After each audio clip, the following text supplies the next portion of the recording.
வணக்கம். பத்திரிகைகளோடு சந்திப்பதன் மகிழ்ச்சி. என்றும் தாயகத்தில் இருந்து வெளியாக இருக்கும் உதயன் விளம்பரி தினக்குரல் மற்றும் ஈழநாடு பத்திரிகைகளோடு உங்களை சந்திக்கப் போகின்றோம். இன்றைய தினம் 10ஆம் தேதி ஏப்ரல் மாதம் 2025ஆம் ஆண்டு வியாழக்கிழமை. இந்த நாள் உங்கள் எல்லோருக்குமே பாதுகாப்பான இனிய நல்லதொரு நாளாக அமையட்டும். இலங்கையிலே பயங்கரவாத தடை சட்டம் என்பது நீக்கப்படும் என்று அரசு தெரிவித்திருந்தது. எந்த அரசு தெரிவித்திருந்தது என்றால் பல அரசுகள் தெரிவித்திருந்தன. பல அரசுகள் ஆட்சியில் இருக்கின்ற போது தற்போது ஆட்சியில் இருக்கின்ற அரசு எதிர்த்து போராடக்கூடியதாக, சில நியாயங்களை கேட்டு போராடக்கூடியதாக இருந்திருக்கிறது. அவ்வாறு இருந்தபோது அவர்களுடைய பிரதான கோரிக்கையாக இருந்தது இந்த பயங்கரவாத தடை சட்டம் நீக்கப்பட வேண்டும், காணாமலாக்கப்பட்டவர்கள் கண்டுபிடிக்கப்பட வேண்டும் என்கின்ற பல விடயங்களை தற்போதைய அரசு கேட்டுக்கொண்டிருந்தது. மக்களுக்காக குரல் எழுப்பியதாக தற்போதைய அரசு கடந்த காலங்களிலே காட்டிக் கொண்டிருந்தது. ஆனால் அரசு அமைக்கின்ற நேரத்திலே பல விடயங்களை பழைய அரசுகள் செய்கின்ற விடயங்களாக அவை தொடர்வதை விமர்சனங்களின் மூலமாக அறிந்து கொள்ள முடிகிறது. குறிப்பாக ஆரம்ப கட்டங்களிலே ஒரு புரட்சிகரமாக தங்களுடைய செயற்பாடுகளிலே இறங்கியிருந்தாலும் இப்பொழுது ஏனைய அரசுகள் போல சில விடயங்களிலே மந்தகதியில் நகர்வதை பார்க்க முடிகிறது. பார் பட்டியல் வெளியிடுவோம் என சொன்னவர்கள் இன்று வரை அந்த பட்டியலை வெளியிடாமலே இருப்பதை அவதானிக்க முடிகிறது. அவை சார்ந்தவர்கள் சிலரை வெளிப்படுத்தினார்களே தவிர அந்த பட்டியல் இன்று வரை, தேர்தலுக்கு முன்னதாக சொன்ன விடயம் இன்று வரை செய்யப்படவில்லை. பல குற்றச்சாட்டுகள் இருக்கின்ற போதிலும் நேரம் தேவைப்படுகிறது என்கின்ற விடயம் அங்கே பேசப்படுகிறது. அந்த நேரம் இப்பொழுது மக்களால் கொடுக்கப்பட்டும் இருக்கிறது. காரணமாக வெளிநாடுகளுடைய உதவிகள் இலங்கைக்கு கிடைக்கிறது. இந்த நேரத்திலே இலங்கை அரசு இந்த பயங்கரவாத தடை சட்டத்தை நீக்குதல் அல்லது உயிர்த்த ஞாயிறு தாக்குதலுக்கு நியாயத்தை பெற்றுக் கொடுத்தல் என்று பல விடயங்களுக்கு வாக்குறுதி கொடுத்திருந்தாலும் அவையும் மந்தகதியில் இருப்பதை அவதானிக்க முடிகிறது. எனவே தமிழ் மக்களுக்கு இந்த அரசு கொடுக்கக்கூடிய விடயங்கள் அரசாகவே கொடுத்தால் அது ஒரு குடும்பத்துக்குள்ளே கொடுக்கிற ஒரு முடிவுகளாக இருக்கலாம். ஆனால் இப்பொழுது வெளி நபர்களால் அது திணிக்கப்படுவதை அவதானிக்க முடிகிறது.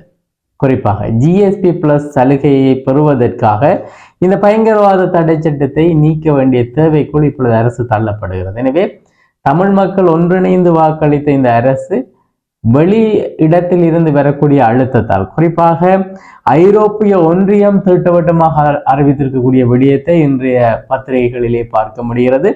நேரடியாக பத்திரிகை செய்திக்குள் நுழைந்து பார்ப்போமாக இருந்தால், பயங்கரவாத தடை சட்டம் நீக்கப்படாவிடின் ஜிஎஸ்பி பிளஸ் வரி விலக்கு இலங்கைக்கு மறுக்கப்படும், ஐரோப்பிய ஒன்றியம் திட்டவட்டம் என்று சொல்லப்பட்டிருக்கிறது.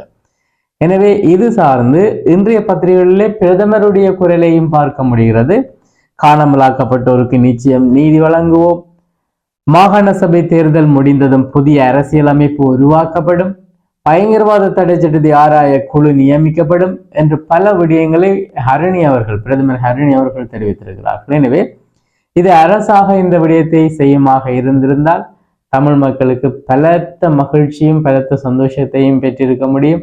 ஆனால் இன்னும் அதாவது எங்களுடைய அயல் வீட்டார் சொல்கின்ற விடயம், ஐரோப்பிய ஒன்றியத்தினுடைய திட்டவட்டமான அறிவிப்பை தொடர்ந்து அரசு இவ்வாறான முடிவை எடுத்திருப்பதானது இது எவ்வாறாக இருந்தாலும் நீதி கிடைக்கிறது என்பதுக்கு அப்பால் எங்களுடைய அந்த பிளவுகள், வடக்கு தெற்கு என்கின்ற பிளவுகள் தொடர்ந்து இருப்பதையும் அவதானிக்க முடிகிறது. இன்னும் பல விடயங்கள், அடிப்படை பிரச்சனைகள் இருக்கிறது, காணி பிரச்சனை இருக்கிறது, தீவிரவாத பௌத்த நடவடிக்கைகள் ஒரு சில இருக்கிறது, அத்துமுறைய விகாரிகள் கட்டப்படுகின்ற விடயங்கள் இருக்கிறது. எனவே அந்த விடயங்கள் இல்லாது அரசு எவ்வாறு நடந்து கொள்ளப் போகிறது என்பதை நாங்கள் அவதானிக்க வேண்டியதாக இருக்கிறது. ஐரோப்பிய ஒன்றியத்தால் வழங்கப்படும் ஜிஎஸ்டி பிளஸ் வரி சலுகைகள் இலங்கைக்கு தொடர்ந்தும் வழங்கப்பட வேண்டும் என்றால் பயங்கரவாத தடை சட்டம் நீக்கம் உட்பட ஐரோப்பிய ஒன்றியத்தின் நிபந்தனைகள் நிறைவேற்றப்பட வேண்டும் என்று ஐரோப்பிய ஒன்றியத்தின் தூதுவர் தெரிவித்திருக்கிறார். முன்பக்க செய்திகளிலே பரஸ்பர வரிகளை கைவிட்டார் ட்ரம்ப் என்று சொல்லப்பட்டிருக்கிறது. ட்ரம்ப் அவர்கள் விதித்திருக்கக்கூடிய வரி உலக அளவிலே பெரும் தாக்கத்தை, பொருளாதார ரீதியிலே பெரும் தாக்கத்தை ஏற்படுத்தியிருந்தது. கிட்டத்தட்ட இலங்கைக்கு அதிகளவான வரியை உணரக்கூடியதாக இருந்திருந்தது. 84% வரியில் இருந்திருக்கக்கூடிய சீனா தொடர்பான வரி, குறிப்பாக சாதாரணமாக வளமையாக விதிக்கப்பட்ட வரியை 84% சீனாவுக்கு ட்ரம்ப் விதித்திருந்தார். உடனடியாக சீனா தானும் 84% வரியை அதிகரித்தது. கோபம் கொண்டவர் சொல்லியிருக்கிறார் அவருடைய அறிவிப்பிலே. சீனா தங்களோடு பேசி இருக்கலாம், ஒரு உடன்படிக்கைக்கு வந்திருக்கலாம், ஆனால் அவர்கள் இவ்வாறு வரி அதிகரிப்பு செய்தது கோபத்தை ஏற்படுத்தி இருப்பதாக தெரிவித்து 124 வீதம், கிட்டத்தட்ட 50 வீதத்தை அதிகரித்து 124 வீதம் அல்லது 125 வீதத்தை நோக்கி சீனாவுக்கு வரி விதிப்பை செய்திருக்கிறார். எனவே சீனா தாமும் அதற்காக சோரம் போவதில்லை என அறிவிக்கிறது. இந்த நிலையிலே இரண்டு தரப்பினராலும் இலங்கை பாதிக்கப்பட வாய்ப்பு இருப்பதாக சொல்லப்பட்டிருந்தது.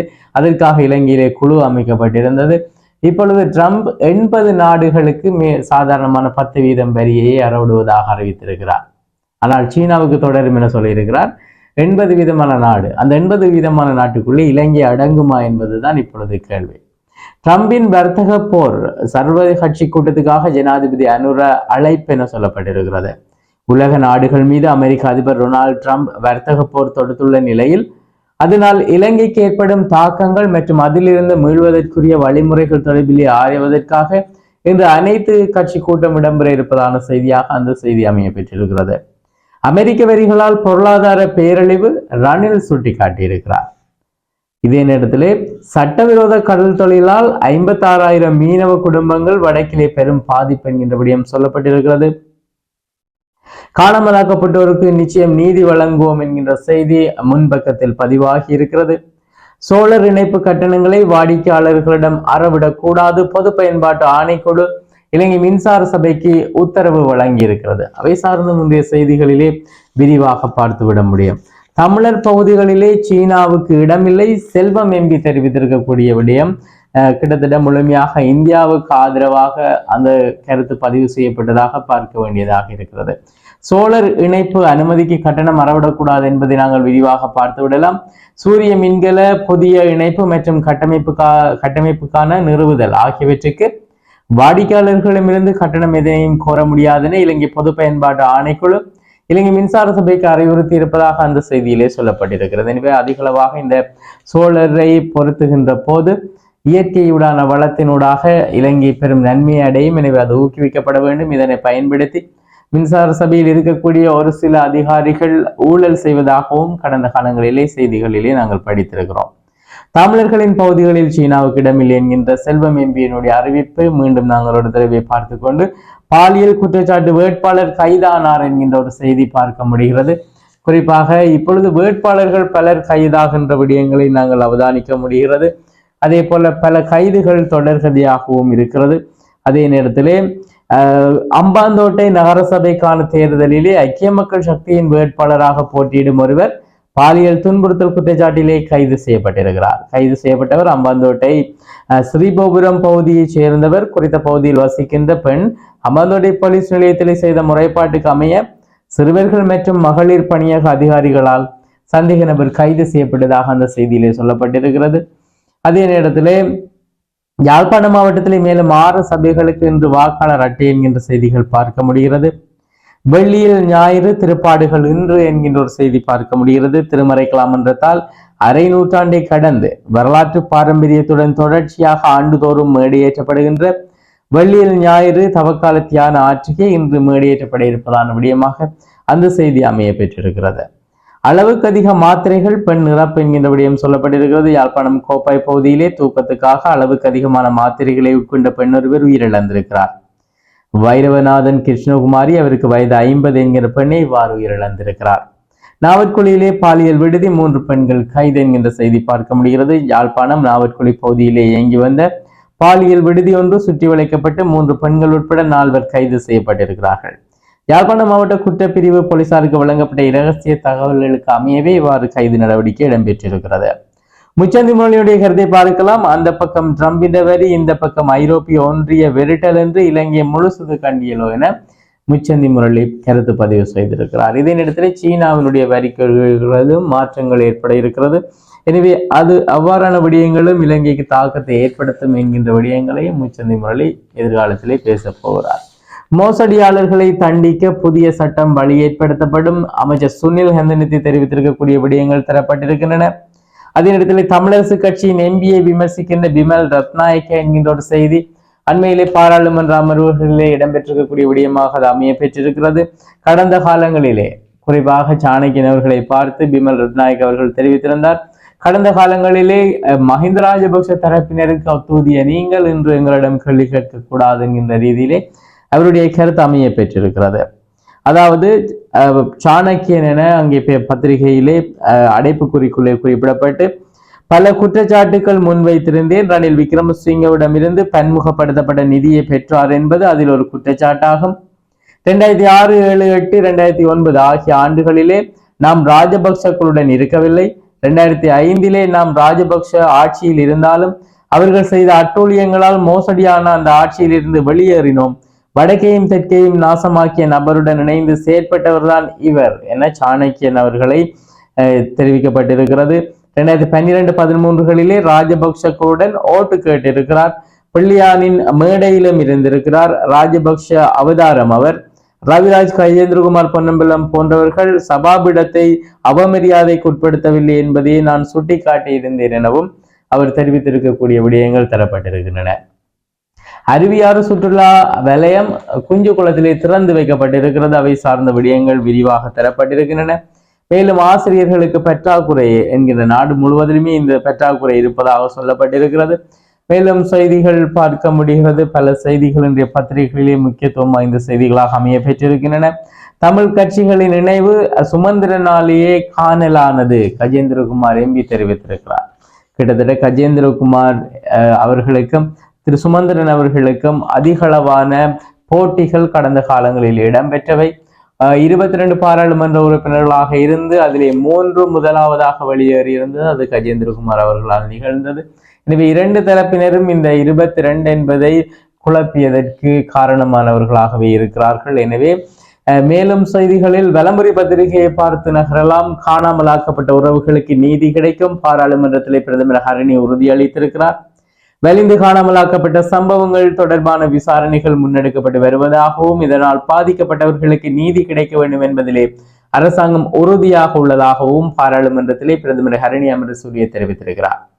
மாகாண சபை தேர்தல் முடிந்ததும் புதிய அரசியல் அமைப்பு உருவாக்கப்படும் என பிரதமர் தெரிவித்திருக்கக்கூடிய மேலும் ஒரு செய்தி பார்க்கப்படுகிறது. பயங்கரவாத தடை சட்டத்தை ஆராய குழு நியமிக்க முடிவு என்கின்ற விடயம் சொல்லப்பட்டிருக்கிறது. அதுவும் பிரதமர் சார்ந்த செய்தியாகவே அமைய பெற்றிருக்கிறது. அதே நேரத்திலே எதிர்கட்சி தலைவர் சஜித் தெரிவித்திருக்கிறார், அமெரிக்காவின் வரியால் பாரிய பொருளாதார நெருக்கடியில் இலங்கை என்கின்ற விடயம் சொல்லப்பட்டிருக்கிறது. ஓமந்தையில் மின்சாரம் தாக்கியதிலே குடும்பஸ்தர் மரணம் என்கின்ற ஒரு துயர செய்தி பார்க்கப்படுகிறது. வெளிநாடுகளிலே பதுக்கி வைக்கப்பட்டுள்ள சொத்துக்கள் மீள பெறப்படும் பொது பாதுகாப்பு அமைச்சர் ஆனந்த விஜயபால தெரிவித்திருக்கிறார். 304 கிலோ கஞ்சா கிளிநொச்சியிலே மீட்கப்பட்டிருக்கிறது. ஜனாதிபதி தலைமையிலே கட்சி தலைவர் கூட்டம் இன்று அமெரிக்க வரிகள் தாக்கம் தொடர்பிலே ஆராயப்படும் என்று சொல்லப்பட்டிருக்கிறது. ஜனாதிபதி அனுர தலைமையிலே தேசிய ஊழல் எதிர்ப்பு வேலை திட்டம் ஆரம்பம் என்கின்ற செய்திகளும் பார்க்க முடிகிறது. விபச்சார நடவடிக்கை என முறைப்பாடு நாவற்கொலையிலே 3 பெண்கள் உட்பட 4 கைதாகி இருக்கிற செய்திகளையும் பார்க்க முடிகிறது. 2 ஜீப்லி படங்கள் நிபுணர்கள் விடுத்துள்ள எச்சரிக்கை என்கின்ற ஒரு செய்தி தரப்பட்டிருக்கிறது. அதாவது புகைப்படம், கைபேசி எண் போன்ற தகவல்களை வைத்து மோசடிகள் அதிகரித்து வரும் நிலையில் எந்த செயலியை பயன்படுத்துவதாக இருந்தாலும் அதனுடைய ஆபத்துக்களை அறிந்து கையாள வேண்டும் என நிபுணர்கள் எச்சரிக்கை விடுத்திருக்கிறார்கள். அமெரிக்கா சீன வர்த்தக போர் இலங்கைக்கு பெரும் பாதிப்பு, ரணில் எச்சரிக்கை என்கின்ற செய்தி.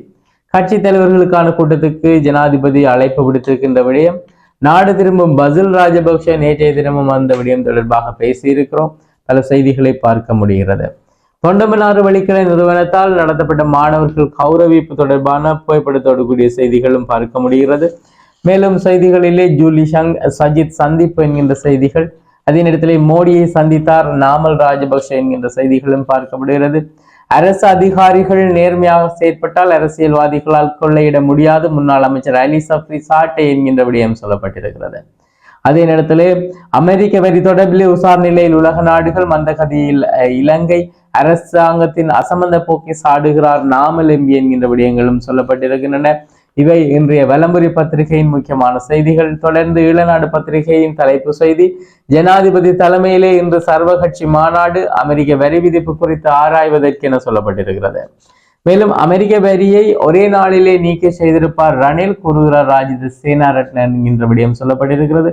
அமெரிக்க வரி குறித்து அரசுக்கு அறிவில்லை, ஹர்ஷடி சில்வா குற்றம் சாட்டியிருக்கிறார்கள். இன்று அரசிலே இல்லாதவர்கள் அல்லது மக்களால் நிராகரிக்கப்பட்டவர்கள் இவ்வாறு கருத்துக்களை சொல்வார்கள். ஆனால் கடந்த காலங்களிலே பொருட்களுடைய விலைகள் அதிகரித்து சென்ற போது இவர்கள் எல்லாருமே முக்கியமான பதவிகளில் இருந்தவர்கள். தேசிய ஊழல் எதிர்ப்பு திட்டம் இன்னொரு தலைமையில் ஆரம்பம். நிபந்தனைகளை பின்பற்றாவிடன் GSP பிளஸ் சலுகை கிடையாது, இலங்கைக்கு ஐரோப்பிய ஒன்றியம் எச்சரிக்கை என்கிற விடயம் பார்க்கப்படுகிறது. பயங்கரவாத தடை சட்டம் உறுதியளித்ததன்படி நீக்கப்படும். பிரதமர் ஹரணி அமரசூரிய. மாகாண சபை தேர்தல் முடிந்ததும் புதிய அரசியல் உருவாக்கப்படும். சிறுவர் மத்தியிலே தொடர்ந்து அதிகரிக்கின்ற மந்த போசனை தொடர்பான விடயங்கள் தரப்பட்டிருக்கின்றன. வடக்கு கிழக்கிலே சீனா எதுவும் செய்ய முடியாது, செல்வம் அடைக்கலநாதன் திட்டவட்டம் என்கின்ற செய்திகளும் பார்க்கப்படுகிறது. இதே நேரத்திலே ட்ரம்பின் வரிகள் குறித்து கலந்துரையாட வேண்டும் எதிர்கட்சி தலைவர் சுட்டிக்காட்டியிருக்கின்ற விடயங்கள் தரப்பட்டிருக்கின்றன. அது இன்றைய தினம் சர்வ கட்சி தலைமையிலே நடக்க இருக்கின்றது. அதே நேரத்திலே சுற்றுலாத்துறையை சார்ந்தோர் பதிவு செய்யப்பட வேண்டும் என்கின்ற செய்திகள் சொல்லப்பட்டிருக்கின்றன. அமெரிக்கா இலங்கைக்கு மட்டும் வரி விதித்தது போன்று காட்ட சதி செய்யப்படுகிறது. எதிர்கட்சிகள் இந்த சதியை செய்வதாக அரசாங்கம் தெரிவிக்கிறது. ஆனால் அமெரிக்கா அனைத்து நாடுகளுக்கும் இந்த வரியை பிரயோகிக்கிறது. ஊழல் செய்தவர்கள் சட்டத்தின் முன் நிறுத்த வாய்ப்புள்ளது. அமைச்சர் சுனில் ஹிந்தனத்தி தெரிவித்திருக்கக்கூடிய விடயங்கள் பார்க்கப்படுகிறது. தனியார் கல்வி நிலையங்கள் குறித்து கவனம் செலுத்துவோம், பிரதமர் ஹரணி உறுதி அளித்திருக்கின்ற விடயங்களும் பார்க்க முடிகிறது. இதே நேரத்திலே துணைவேந்தர் ரவீந்திரநாத் கடத்தல் பிள்ளையான் கைதுக்கு காரணம் என்கின்ற விடயம் சொல்லப்பட்டிருக்கிறது. கிழக்கு பல்கலைக்கழக முன்னாள் துணைவேந்தர் பேராசிரியர் சுப்பிரமணியம் ரவீந்திரநாத் கடத்தப்பட்டு காணாமலாக்கப்பட்ட சம்பவம் தொடர்பிலே சந்தேகத்தின் அடிப்படையிலே பிள்ளையான் கைது செய்யப்பட்டிருப்பதாக அந்த செய்தியில் குறிப்பிடப்பட்டிருக்கிறது. இவை இன்றைய பத்திரிகைகளில் இடம்பெற்றிருக்கக்கூடிய மிக முக்கியமான செய்திகளாக அமைந்திருக்கிறது. நாளாந்த முதியன் விளம்பர தினக்குரல் மற்றும் இளநாடு பத்திரிகைகளோடு உங்களை சந்தித்து வருகின்றோம். இன்று முக்கிய செய்திகளை தந்து விடைபெறுகின்றோம். விடைபெறும் நான் ஃபர்ஸ்ட் என்னுடைய கலையத்தில் சிவம் அவர்கள் இணைந்திருக்கிறார். மீண்டும் பத்திரிகைகளோடு உங்களை சந்திக்கிறோம். நன்றி.